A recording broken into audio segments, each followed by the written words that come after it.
महिला रोजगार योजना को लेकर बड़ा ऐलान हो गया है। सरकार ने दावा किया है कि महिलाओं के खातों में इसी महीने में 2 लाख रुपए की दूसरी किस्त भी भेजी जाएगी।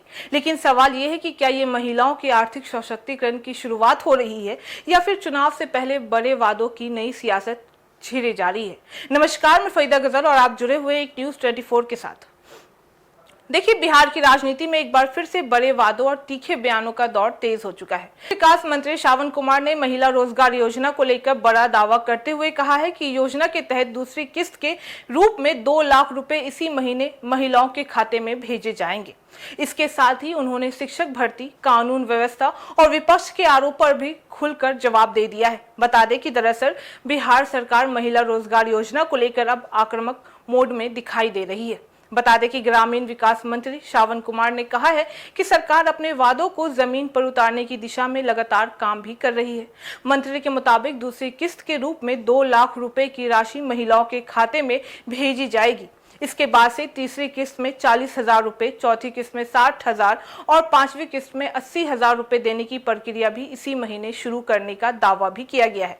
यानी सरकार महिलाओं को आर्थिक रूप से मजबूत बनाने का बड़ा संदेश देने की कोशिश भी कर रही है।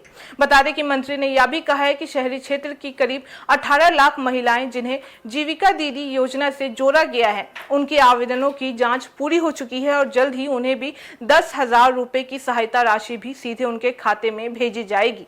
लेकिन इन घोषणाओं के साथ सियासत भी तेज हो चुकी है। विपक्ष लगातार सरकार पर वादा खिलाफी के आरोप भी लगाता आ रहा है। इसी पर पलटवार करते हुए श्रावण कुमार ने तेजस्वी यादव पर निशाना साधते हुए कह दिया है कि बार बार सवाल उठाने की जरूरत नहीं है, सरकार अपना वादा पूरा कर रही है। शिक्षक भर्ती को भी लेकर चल रहे विवाद पर भी मंत्री ने प्रतिक्रिया दे दी है। उन्होंने साफ कहा है कि सरकार युवाओं को रोजगार देने के लिए गंभीर है और भर्ती प्रक्रिया लगातार आगे भी बढ़ रही है।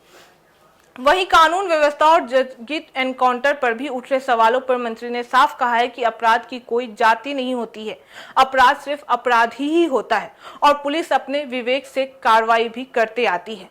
केंद्र की राजनीति पर बोलते हुए उन्होंने कांग्रेस नेता राहुल गांधी पर भी हमला बोल दिया है और कहा है कि संवैधानिक पदों पर बैठे लोगों को ऐसे बयान नहीं देने चाहिए जिससे देश की छवि खराब हो जाती है।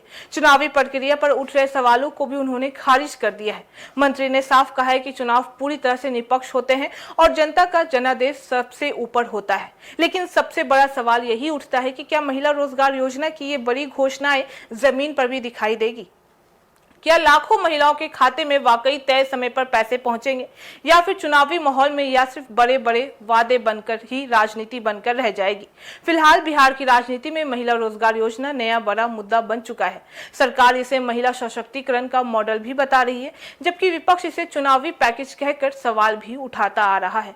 अब नजर इस बात पर टिकी होगी कि घोषणा के बाद जमीन पर कितना काम होता है, क्योंकि जनता अब सिर्फ वादे नहीं, रिजल्ट भी देखना चाहती है। तो फिलहाल इस खबर में बस इतना ही। बाकी इस मामले पे आपकी क्या राय है, आप हमें कमेंट करके जरूर बताएं। ऐसी तमाम खबरों के लिए देखते रहिए न्यूज़ 24, हर खबर सबसे पहले सबसे सटीक। वीडियो को लाइक करें, शेयर करें, चैनल को सब्सक्राइब करना ना भूलें। धन्यवाद।